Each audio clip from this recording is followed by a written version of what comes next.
Se você é católico, você já deve ter ouvido em algum momento da sua vida uma dessas perguntas. Onde está a Eucaristia na Bíblia? Por que os católicos batizam crianças? Onde diz que Maria é a mãe de Deus? Ou por que confessar os pecados com um padre e não diretamente a Deus? Essas perguntas são perguntas frequentes que os nossos irmãos protestantes vêm fazendo objeções. Será que você sabia? Será que se você recebesse uma pergunta dessa, você saberia responder exclusivamente com as Sagradas Escrituras? Hoje, no quarto vídeo da nossa série sobre a história e doutrina, né, da igreja, vamos responder as 5 maiores objeções protestantes contra a fé católica, mostrando tipo tintim o que a Bíblia realmente vai nos ensinar. Mas antes, roda a vinheta.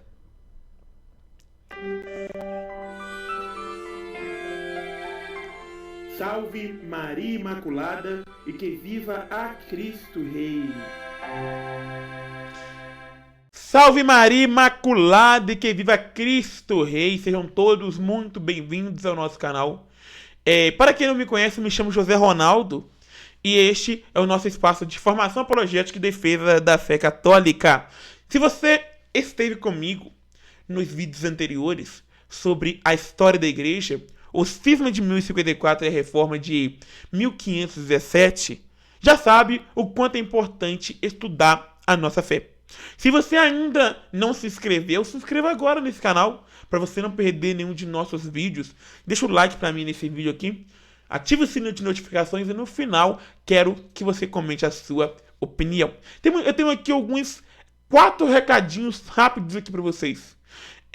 O primeiro é o aplicativo do meu amigo Diácono João Vitor Mariano, excelente para quem quer estudar um pouco mais a história dos pais da igreja. Temos a Biblioteca Católica, o Catecismo da Igreja Católica, liturgia diária, perguntas ali, né? Caso você tenha alguma dúvida, você pode perguntar que você terá resposta ali, patrística e muito mais. Você pagará um preço muito baixo para ter muito conhecimento. Temos também o nosso grupo VIP do WhatsApp, né? Para quem é gratuito, tá bom? Nós criamos esse grupo porque o YouTube muitas vezes não notifica nossos vídeos, então a gente manda nesse grupo, tá bom, para vocês. Também nosso Instagram, de vez em quando nós soltamos caixinha de perguntas lá. Quem sabe uma pergunta sua não aparece aqui futuramente. E também eu peço o seu apoio, né, para quem curte aqui os nossos conteúdos de formação apologética mais robustos, nos apoie. Nossa chave Pix está na descrição desse vídeo. Todas as 4 informações que eu passei para vocês, do aplicativo, do grupo de WhatsApp, Instagram e a chave Pix, tá tudo aqui na descrição desse vídeo. Então, sem mais delongas, pegue seu caderno aí, sua Bíblia e vamos embarcar comigo pela história. Meus irmãos, a primeira maior objeção protestante é o princípio da sola escritura, a ideia de que apenas a Bíblia é a única regra de fé e que nada fora dela deve ser aceito. É assim que eles olham isso tudo. O que a Bíblia diz realmente? A própria Bíblia nunca diz que só ela. Pelo contrário. Lá em 2 a Tessalonicenses, capítulo 2, versículo 15, São Paulo ele escreve: mantenham-se firmes e guarde as tradições que lhes foram ensinadas, seja por palavras, seja por cartas. Então a gente vê que São Paulo não fala só pela carta, que é a Bíblia, mas ele fala por palavras, coisas transmitidas oralmente. Jesus falava e os discípulos não iam escrevendo atrás dele. Não. A Bíblia foi escrita séculos depois. Em 1 Timóteo, capítulo 3, versículo 15, São Paulo afirma que a coluna e o fundamento da verdade é a igreja, e não apenas o texto. A Bíblia que temos hoje foi compilada pelo magistério da Igreja Católica no final do século IV. Sem autoridade da Igreja Católica, nem saberíamos quais livros eram inspirados por Deus e quais não eram. A segunda objeção diz que a Santa Ceia ou a Eucaristia é apenas um símbolo e uma lembrança figurativa. Por que eu falei Santa Ceia? Porque que eles usam Santa Ceia na igreja deles. Eles não usam a palavra Eucaristia, né? Então, a gente vê que eles falam que é apenas um símbolo ou uma lembrança aí, figurativa aí. O que a Bíblia realmente diz sobre isso? Lá em João, capítulo 6, versículos de 52, 53 a 55, Jesus é categórico. Se não comerdes a carne do Filho do Homem e não beberdes o seu sangue, não tereis a vida em vós. A minha carne é a verdadeira comida e o meu sangue é a verdadeira bebida. Na última ceia, Jesus disse, isso representa o meu... Jesus não disse, isso representa o meu corpo. Ele não disse isso. Mas ele disse, sim, isto é meu corpo. Se vocês não estiverem acreditando, pegue Mateus. Vão lá no capítulo 26, versículo 26. Aliás, eu vou pegar com vocês aqui. Não estava programado, mas eu vou abrir a Bíblia com vocês aqui. Quero que vocês vejam. Não estava programado, mas eu vou abrir aqui. Vou pegar o aplicativo do meu amigo diácono João Vitor Mariano. Vou pegar o aplicativo dele aqui.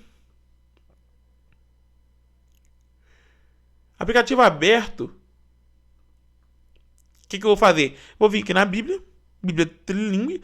A Bíblia está aberta. Não vamos pegar então ela lá em Mateus capítulo 26. Vamos ver então. Mateus capítulo 26, versículo 26. Olha para você ver o que o versículo 26 vai falar. Enquanto comiam, Jesus tomou o pão e o benzeu, partiu e deu aos seus discípulos, dizendo: tomai e comei, isto é o meu corpo. Ele nunca falava, meus irmãos, que aquilo representa. Ele falava que isto é o meu corpo. Vamos pegar João capítulo 6, versículo de 53 a 55. Cadê? Vamos pegar aqui. João,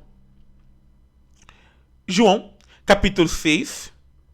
Vamos versículo de 53 a 55. Olha para você ver o que o versículo 53 a 55 vai falar. Jesus lhe disse: em verdade vos digo, se não comerdes a minha carne, a carne do Filho do Homem, e não beberdes o seu sangue, não tereis a vida em vós. O que come a minha carne e bebe meu sangue tem a vida eterna, e eu ressuscitarei no último dia. Porque a minha carne é verdadeira comida e o meu sangue é verdadeira bebida. Então nós vemos aqui, meus irmãos, que Jesus ele mesmo fala: minha carne é verdadeira comida, meu sangue é verdadeira bebida. Então assim, ele não falou que representa, como nossos irmãos protestantes falam, que representa.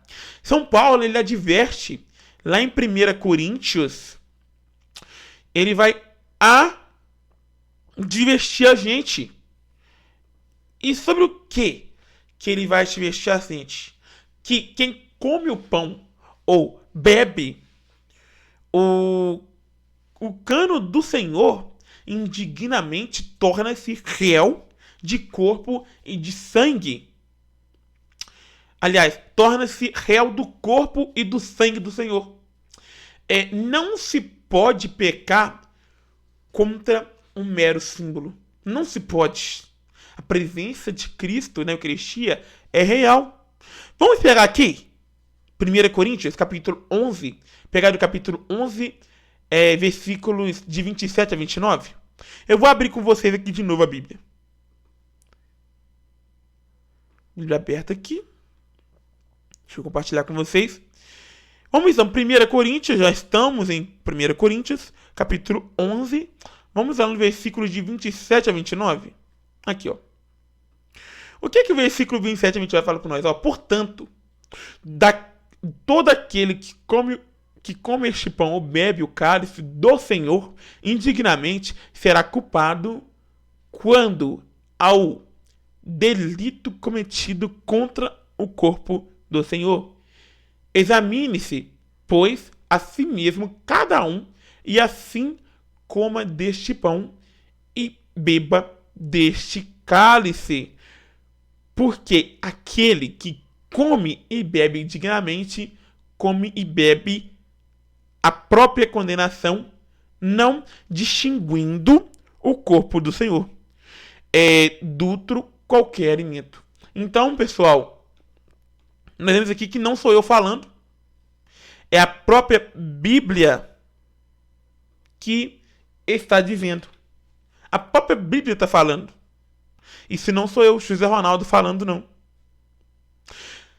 Meus irmãos, muitos perguntam por que confessar com meus pecados com um homem.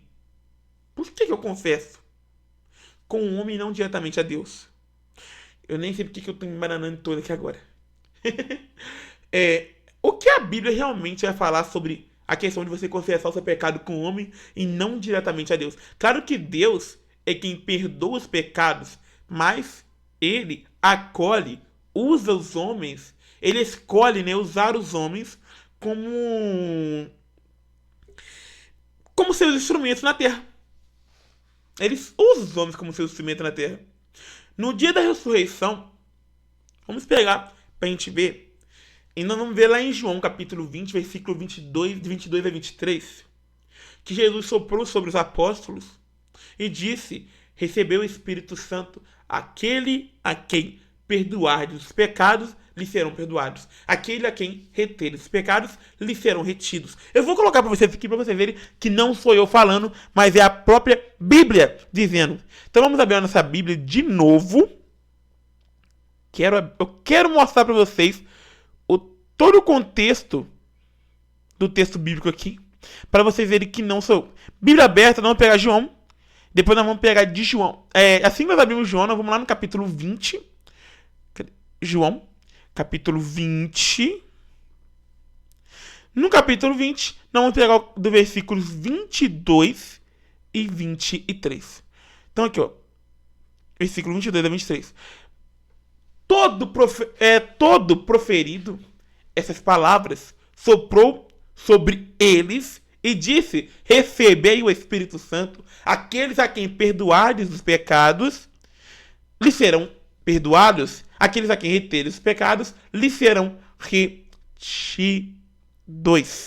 Então nós vemos aqui que João deixa muito claro, Jesus dá essa missão para os apóstolos. Os apóstolos e seus sucessores, os bispos e padres, têm autoridade dada por Jesus para perdoar ou reter pecados. O fiel precisa declarar seus pecados para que o ministro saiba se deve perdoar ou reter. Isso não sou eu falando, é Jesus que deixou essa ordem. Outra crítica frequente é que crianças pequenas não deveriam ser batizadas porque não têm consciência do pecado ou da fé. E vamos ver o que a Bíblia fala. O batismo substitui a circuncisão do Antigo Testamento.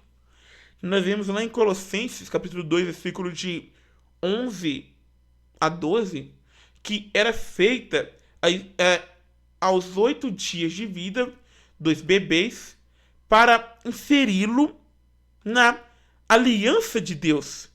Então o batismo era feito ali. Em Atos 16, capítulo 15 a 30, capítulo 16, versículos de 15 a 33, a Bíblia relata que os apóstolos batizaram famílias inteiras. A casa de Lídia e o carcereiro de Filipos, em grego bíblico. Olha bem, famílias inteiras. Inclui crianças e recém-nascidos ali. Porque são famílias inteiras. A Bíblia não fala metade da família. Jesus lá ensinou em Marcos, capítulo 10, versículo 14. Ele fala o seguinte: deixai vir a mim as criancinhas e não as impeças. O batismo lava o pecado original e transmite a graça santificante desde o início da vida. Porque a Bíblia católica, essa é uma outra objeção que os protestantes colocam, porque a Bíblia Católica tem 73 livros e a Bíblia Protestante tem apenas 66. Os católicos acrescentaram livros? Vamos ver o que a Bíblia realmente fala sobre isso. Os católicos não acrescentaram nada.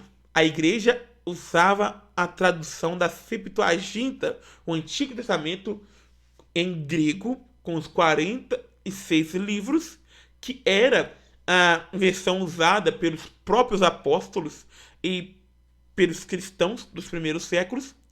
E foi Martinho Lutero, né, no século XVI, que decidiu retirar 7 livros do Antigo Testamento. Tobias, Judite, Sabedoria, Eclesiásticos, Baruque, primeiro e segundo Testamento, primeiro e segunda Macabeus. Por quê? E por que eu falo isso?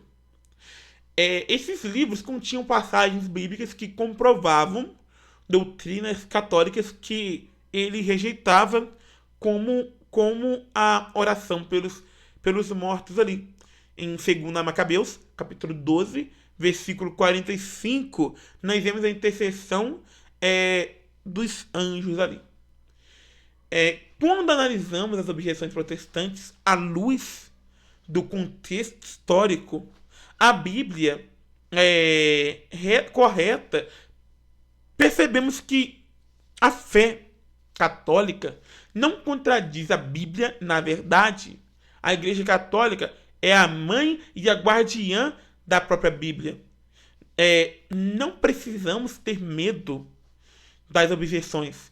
Devemos estudar com amor, com caridade e humildade para darmos, razão da nossa esperança e toda aquela que nos pede, todo aquele que nos pede. Vocês entenderam? Chegamos ao fim da nossa série sobre a história e doutrina da igreja. Se esse vídeo e toda a série ajudaram a fortalecer a sua fé, peço que você deixe seu like, se inscreva nesse canal para não perder nenhum dos nossos estudos, tá bom? Salve Maria Imaculada e que viva Cristo Rei!